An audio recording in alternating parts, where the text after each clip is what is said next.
നമസ്കാരം. നമ്മുടെ ചിന്തകൾ തന്നെയാണ് നമ്മളെ ഉയർത്തുന്നതും തളർത്തുന്നതും. അവനവനെ തന്നെ ബലഹീനമായി കാണുക, തൻ്റെ ജീവിതത്തിലെ പരാജയങ്ങളെക്കുറിച്ച് നിരന്തരം ചിന്തിച്ചു കൊണ്ടിരിക്കുക, അതിനെക്കുറിച്ച് ആരോടെങ്കിലും വർണ്ണിച്ചു കൊണ്ടിരിക്കുക, ഇതിലൂടെ യാതൊരു നേട്ടവും നമുക്കുണ്ടാകുന്നില്ല. തന്നെയുമല്ല, നമ്മൾ തന്നെ നമ്മളെ സ്വയം തരം താഴ്ത്തുന്നതിലൂടെ ജീവിതത്തിലുടനീളം പരാജയം ഏറ്റുവാങ്ങേണ്ടതായും വരുന്നു. നമുക്ക് പരിചയമുള്ളവരോട് നമ്മുടെ രോഗത്തെയും കഴിഞ്ഞുപോയ കാര്യങ്ങളെയും പരാജയങ്ങളെയും വർണ്ണിച്ച് കേൾപ്പിക്കുന്നതിലൂടെ അവരത് അവർക്ക് പരിചയമുള്ള മറ്റുള്ളവരോടും മറ്റുള്ളവരിൽ നിന്നും പല പല വ്യക്തികളിലേക്കും നമ്മുടെ ജീവിത പരാജയ കാര്യങ്ങളും രോഗങ്ങളും ചർച്ചാ വിഷയമായിക്കൊണ്ടിരിക്കുന്നു. വാസ്തവത്തിൽ നാം നമ്മുടെ ദുഃഖം പങ്കുവച്ചത് 2-3 ആൾക്കാരോടായിരിക്കും.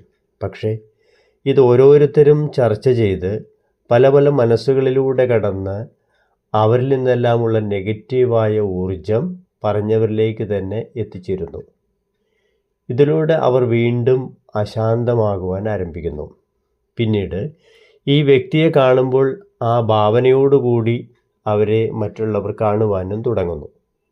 അതിനാൽ നമ്മുടെ എല്ലാ കാര്യങ്ങളും ഒരു തിരക്കഥ പോലെ തയ്യാറാക്കി എല്ലാവരെയും കേൾപ്പിക്കുന്നതിൽ കൂടി യാതൊരു പ്രയോജനവും ഇല്ലെന്ന് മാത്രമല്ല, നമ്മുടെ മനസ്സ് വീണ്ടും വീണ്ടും ഇത്തരം ആൾക്കാരിൽ നിന്നും വരുന്ന നെഗറ്റീവ് ചിന്താധാരകളാൽ അശാന്തമായി തീരുന്നു.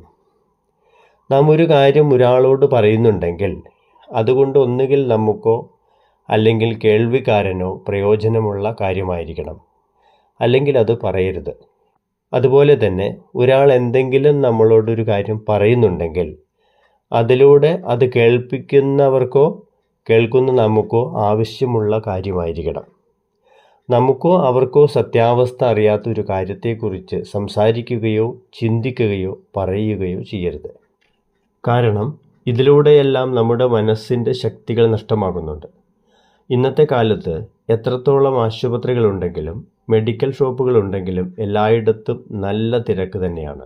എന്തുകൊണ്ടെന്നാൽ എല്ലാവരും മാനസികമായി ഡൗണായി ശരീരത്തിൻ്റെ പല പല ഭാഗങ്ങളിലും രോഗങ്ങൾ വന്നുകൊണ്ടേയിരിക്കുകയാണ്. മരുന്നുകൾ മാറ്റുന്നത് ശരീരത്തിനെ ബാധിച്ചിരിക്കുന്ന രോഗത്തെയാണ്. മനസ്സിൻ്റെ രോഗം മാറ്റുവാനുള്ള ശക്തി ഈ മരുന്നുകൾക്കില്ല.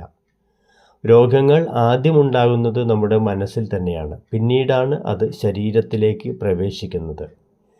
ഇന്നത്തെ കാലത്ത് കഴിക്കുന്നതും കുടിക്കുന്നതും കേൾക്കുന്നതും കാണുന്നതും ചിന്തിക്കുന്നതും വായിക്കുന്നതും എല്ലാം മനസ്സിൻ്റെ ശക്തിയെ ഇല്ലാതാക്കുന്നതാണ്. അതിനാൽ ശരീരത്തിൻ്റെ ആരോഗ്യത്തിന് ശുദ്ധമായ ആഹാരം നൽകുന്നത് പോലെ തന്നെ ഡോക്ടർ കുറിച്ചു തന്ന മരുന്ന് പഥ്യമനുസരിച്ച് നാം കഴിക്കുന്നത് പോലെ തന്നെ മനസ്സിൻ്റെ ആരോഗ്യത്തെ നിലനിർത്തുവാനുള്ള ശുദ്ധമായ സങ്കല്പങ്ങളാകുന്ന ഭോജനം മനസ്സിന് തീർച്ചയായും നൽകണം. മനസ്സിന് നമ്മൾ ദിവസേന നൽകിക്കൊണ്ടിരിക്കുന്ന സങ്കല്പങ്ങളാകുന്ന ഭോജനം ഏത് വിധത്തിലാണോ അതുപോലെയാണ് ആ വ്യക്തിയുടെ മനസ്സിൽ ശാന്തിയും സമാധാനവും നിറയുന്നത്. അതിനാൽ മനസ്സിൽ ശാന്തിയും സമാധാനവും നിറയ്ക്കുന്ന ശുദ്ധമായ സങ്കല്പങ്ങൾ മാത്രം മനസ്സിന് നൽകുക. അതിനാവശ്യമായ ആത്മീയമായ അറിവുകളും യോഗവിദ്യയും തീർച്ചയായും നമുക്ക് ആവശ്യമാണ്. പണ്ട് കാലത്ത് ഇന്ന് കാണുന്നത്ര സാമ്പത്തികമായൊരു പുരോഗതി ഇല്ലായിരുന്നുവെങ്കിലും ഇത്രയും രോഗങ്ങളോ ആശുപത്രികളോ മാനസികമായ പ്രശ്നങ്ങളെ ചൊല്ലിയുള്ള ആത്മഹത്യകളോ ഇല്ലായിരുന്നു. കാരണം ഓരോരുത്തരും അവരവരുടേതായ രീതിയിലുള്ള ഈശ്വരീയ വിശ്വാസത്തിൽ അധിഷ്ഠിതമായി ജീവിതം നയിച്ചിരുന്നു. എന്നാൽ ഇന്ന് ഈശ്വരീയ വിശ്വാസത്തെ അന്ധവിശ്വാസം എന്ന് മുദ്രകുത്തി എല്ലാവരും ഭൗതികതയുടെ പുറകെ പാഞ്ഞ് അശാന്തനും രോഗികളുമായി തീർന്നു. അതിനാൽ നമുക്കിനി വീണ്ടും നമ്മുടെ ജീവിതത്തിലേക്ക് ഈശ്വര വിശ്വാസത്തെ തിരികെ കൊണ്ടുവരിക തന്നെ വേണം.